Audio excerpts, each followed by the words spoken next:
Hello, everyone. My name is Jenna Scalzitti, and I'm the Associate Director of Communications with Boundless Life Sciences Group. And I'm here today in honor of Father's Day to have a great, fun, fruitful discussion with our Boundless dads. So can we say hello to everybody, and can you please introduce yourselves? Hi, everybody. Steve Mitchell. I run the commercial consulting group. I have two children that are not children. One is 36, one is 33. So I'm an old guy. But it's nice to meet everybody. Hello, all. Francesco Lucarelli. I'm a partner at Boundless. I have two children who are very little children, so 3 and 5 boys. So hands are full nearly all the time. Sid D'Souza. I run the Boundless Medical Communications Group. I have three girls, 24, 22, and 12. Hello, everybody. I'm Kerry. I'm the CEO of Boundless. I've got actually 4 kids that I can say I'm a father to. 3 that are my biological kids that this year will be 37, 31, and 28. And now I've come back around to raising our nephew and acting as father figure for Nathan, who is going to be 12 this year, going into 6th grade. Hi, everyone. I'm Bob Armstrong. I'm the president of Boundless Life Sciences Group. I am the father of 3, boy, girl, boy, ages 26, 22, and 18. Hey everybody, Tim O'Sullivan. I head up AI, digital marketing, and transformation. I am a girl dad. I have 2 young daughters. One is 6 and one is about to turn 2 in August. And thank you for having me on here today. Hi, I'm Paul. I work in our IT department. I am a proud member of Fathers Anonymous now for 24 years with a secondary major of 16, both girls. Hey, I'm Brett Bakshis, Associate Creative Director at Boundless Marketing. I've got 2 boys, ages 11 and 9. Wonderful. Thank you all so much for introducing yourselves. So let's get into some questions and some Q&A, shall we? So whoever would like to answer this question, jump on in, have an organic conversation. Let's have fun with this. How has becoming a father affected your view on your career? Well, I definitely had to make some money. I'm a writer, so being a writer, not a lot of money in that unless you get an actual job. So I had to look around for an actual job.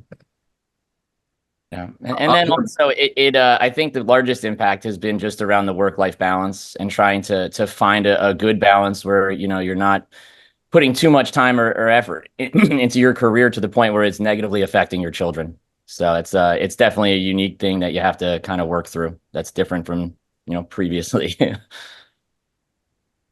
Yeah, I'll add to that.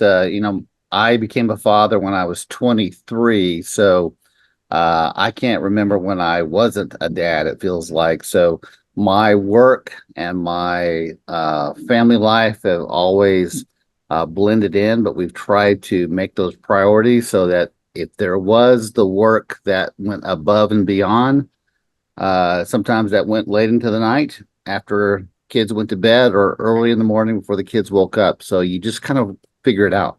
That's right. Yeah, when my first one was born, I was in the corporate world, and the corporate world had the strictness at that time of being in the office before the boss, which was usually around 6 or 6:30, and then leaving after the boss, which was usually about 6:30. So it was a trying moment within a corporate structure, which had some rigidity and some critical concerns about career that was difficult. Kind of funny you say that, Steve, because I always remember you ducking out early. So I don't know about that. I was at a different stage then. But I guess I can add to this. I'm the newest of the fathers from my kids' age, and what's been blessing and also surprising is going through COVID. I have COVID babies, so it was really, I think, a unique experience to be able to have so much time at home in those very, very, very early days of babies and diapers and all that. And Yeah, definitely. It's a humbling experience. It's kind of grounded me in a lot of ways. And as Carrie alluded to, there's still that, all right, clock on, clock off, and kind of the balance in and around late nights and early mornings and all that good stuff. But it's been fortuitous. So enjoying it and still learning. Yeah, I would add back in the day. When I say back in the day, I know there's some people I see on this call that understand what that means. We didn't have the option to be virtual, so it was oftentimes you were going in somewhere. So the balance it was difficult from time to time. But my advice to the young dads is just cherish these young moments when they're, because everybody says that they grow up fast, and boy, that they do. Now that mine are older, you kind of move to more of an advisory parent role versus the young parent. But and today's take advantage of the virtual options, as Carrie had alluded to, where being able to jump back and forth spend the time and enjoy the time, because it does go fast. Yeah, I kind of went through both phases where two kids that are older, and to Steve's point, I having dinner with the family was not an option because I was getting home so late, especially when I was commuting into the city. But then having a younger one and being able to work from home, we eat dinner together every night, and what a difference! It's those little moments that you don't realize what an impact it has.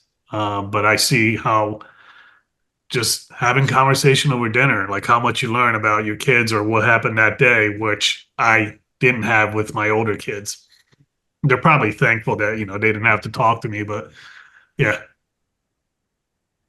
I always tell people that there are three stages of being a father. One, when your kids are young, you're daddy, and everyone loves daddy, right? Daddy is the fun times. And then as they get a little bit older, you become dad. And then when they get even older, you become their father, and you're going to do what your father tells you to do. So you have to kind of embrace each one of those phases and be okay with it. But they're all good phases. And Carrie, you're so right, and that's so funny. My daughter the other day, she thinks it's funny now to call me dad because she knows that it's daddy, and she's like, "I'm gonna call you dad now," because she thinks that she's being a smart butt. It's really funny. Wait, when her father has to show up and Well, I got to use a line I've been waiting my whole life for. If you live under this roof, I got to use that the other night because she's 6 and telling me that she should make her own decisions. Yeah. For me, it 100% coincided with the teenage years. Once they became teenagers, it was like no longer somebody they want to seek out and find information from. You're now like just trying to keep the wheels on. So, yeah, you have that to look forward to, Brett. Yeah, it's coming up quick. I mean, my oldest is getting there. Yeah. but I do think it comes back around too.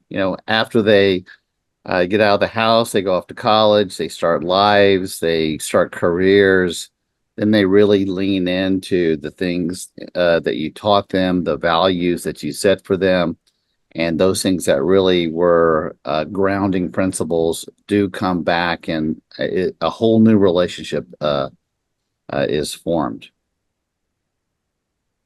Wonderful. Thank you all so much. And going off of what Carrie just said, I have a secondary question for you all. How has being a dad improved how you do your job? I would say being able to give direction a lot better, telling people what to do and expecting it to be done. It's not something I used to do before I had kids. Now I got kids. I'm like, hey, better go do that. So now I can tell all the people who work for me, I know what you need to be doing right now. Better do it. I think it creates structure for yourself, and it also gives you a more rounded purpose as well. So I'm not 100% a business owner and on 24/7. I have different aspects of my life that make me well-rounded. And I think by having a strong family makes you a better business person, and having a passion for your work also impacts the health of your family. So I think they balance each other out, and you have to find that. So I think for me, it's helped create structure, and also, ultimately what's important in life. And what are people going to remember 10, 15 years from now? And it'll be more of those personal, family, situations that you've set for yourself and for others. And it might be just one specific, assignment that you might be in the middle of. As important as that is, having those, the balance of reality and what's really important, I think makes work even, makes you a better employee, a better worker. Yeah, I think one thing we're hearing a lot here is the balance between spending family time and work time. One thing I always took was when you watch a morning show, let's use the Today Show as an example, and they have an executive or somebody on there that's known for being a major business, somebody that was major in business, some just big major achiever in business. They always ask the question, "What do you have any regrets?" And they almost always say, "I wish I wouldn't have had sacrificed time with my family for the success that I had." So I have taken that to heart to try to balance that to the best of my ability to make sure that I wasn't missing things along the way, but yet not sacrificing either one. And I think it's an important message, particularly I do say this to the young dads as you're crafting your path. Look for these opportunities to not miss, because the regrets you don't want to have later in life, that you focus too much on the business side and missed out on the personal side because you don't get the time back.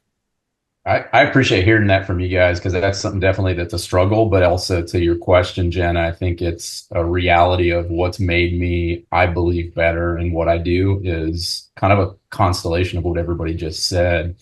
I'm sitting at home right now, I'm not in the office, which back to that whole hybrid type environment helps me balance things. I have, I'm staring at my two boys like 6 inches away from me, and it's that constant reminder that's right here. I know they're going to come barreling in behind me any moment now. And I look forward to that. And I know it's kind of like a nice distraction.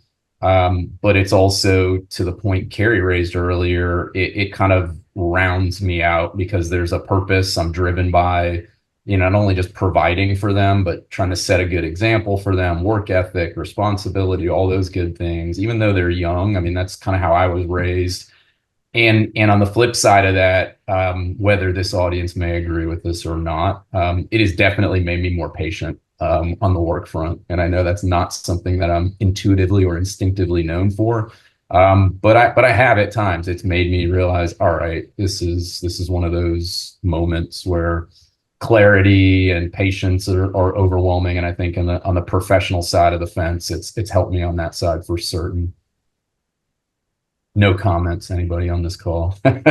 Kids definitely force you to wake up early, right? Because there's no sleeping in when you have kids. So if you got to get up early to whatever, get your kids ready, have them fed, get them fed or dressed, and get them off to school, you're not going to go back to sleep. So it definitely makes you start work earlier. That's for sure.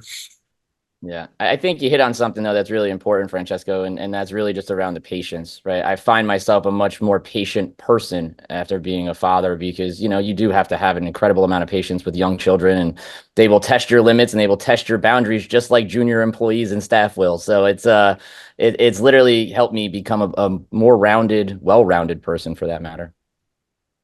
I actually think it feeds itself in both directions.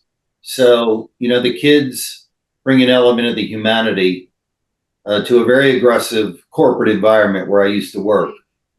The other side of it, though, I think in contribution back to them, is the corporate environment brought such a discipline and structure and factual based approach that I know I instilled a lot of those qualities in both of the kids as they were being raised. So I think both environments feed off of each other in both directions on a day-to-day. Great. All great answers, everyone. And lastly, before we get to the fun part, how do you guys think Boundless supports its working dads? What does Boundless do best and well at that support? Well, I'll start just by saying things like this, having a conversation about it to say it's important.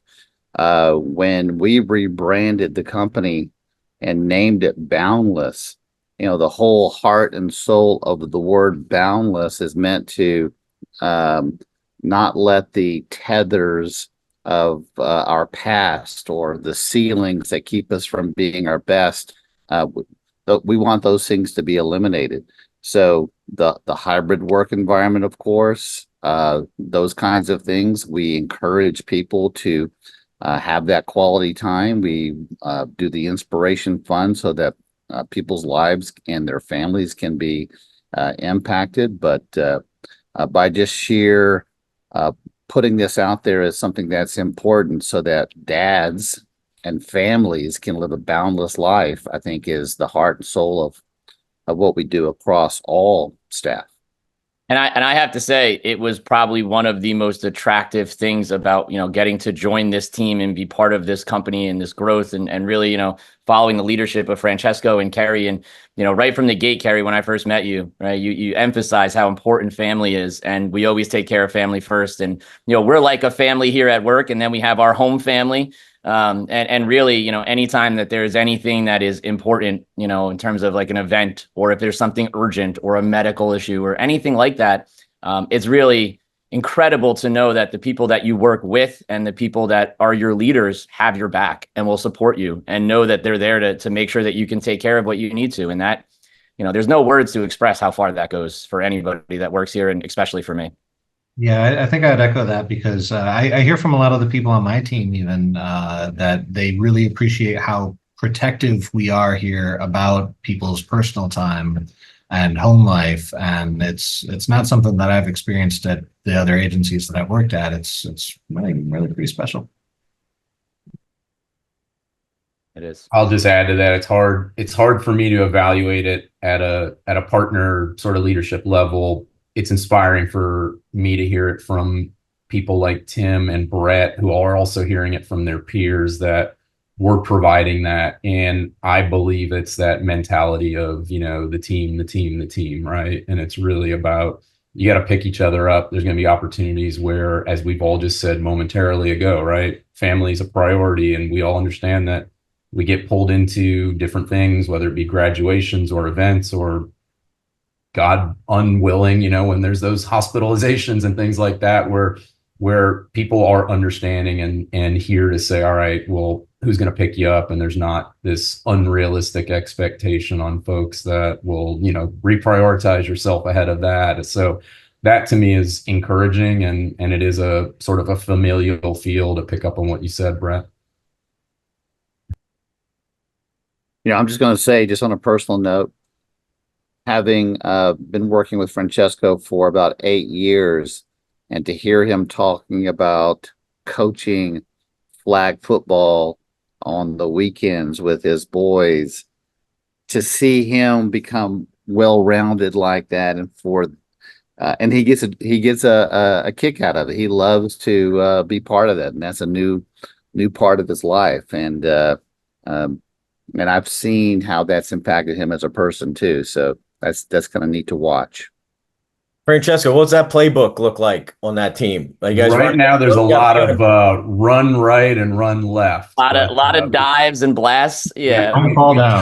We tried to get a little pass play going in there in the last game, and it needs some work going into next season. Or dives. Yeah. So they play like the Wolverines usually play. Oh, wow. Really? You had to go there, huh? Like national champions. Francesco, yeah. They play like national champions. I set it up. All right, victors, we are, so that's all right. Wonderful. Thank you, everyone. So now for the fun part of our conversation, I want to hear from you dads. What is your top dad joke that you guys have? Well, let me just start by saying I knew you were going to ask this question, so I had to go back to my dad base to think of these I was going to use. And, I will ask the question, what's the leading cause of dry skin? The answer is, of course, towels. So there you go. By the way, I love it when a client, Francesco had a client meeting last year, and he said, I got to go up on stage and they want me to open with a joke. So he doesn't go to Google, he goes to me to say, how should I open my presentation? And so I think I'm maybe it was my database, but that was actually a pretty good opener for you. True story. True story. It was, I don't know if I should say who it was, but it was at their national sales meeting. So I probably shouldn't say who it was, but very large, billion-dollar company and multi-billion-dollar company. And yeah, it was all dad jokes all the time. And I was a little intimidated. So of course I went to the beginning and end source of good dad jokes, or that might be an oxymoron, but yeah, I went to Carrie on that one. So I guess I'll lead with that joke. And essentially was, a guy was upstairs in his attic building a sailboat, and he was talking to his friends around that, and he said, well, what's going on, and how's it working out for you? And he said, well, sales are through the roof. Is there going to be like a groan track on yeah. Justin's good at that. Well, anybody that has young kids that are girls or boys for that matter that sees Frozen has probably watched it 10 million times as I have. So one of my favorites is always, why don't you give Elsa a balloon? Because she'll let it go. And that's just, it's great. It's great dad material. This is good stuff. I don't have a joke other than if you guys are familiar, which I'm going to think everybody is, with the Geico commercial of How Not to Become Your Parent series. Every time that comes on, my boys, my daughter are always like, Dad, that's you. So I am the line wrangler. I am the guy in the elevator that talks from time to time. I am the guy that's helpful at Home Depot. I'm like the guy that talks about parking on the way out as what's the best plan, all of that stuff. So I hear it every time that comes on. They're like, Dad, that's you. Dad, that's you. And the moral here is that it says try not to become your parents. So it's funny every time we watch that.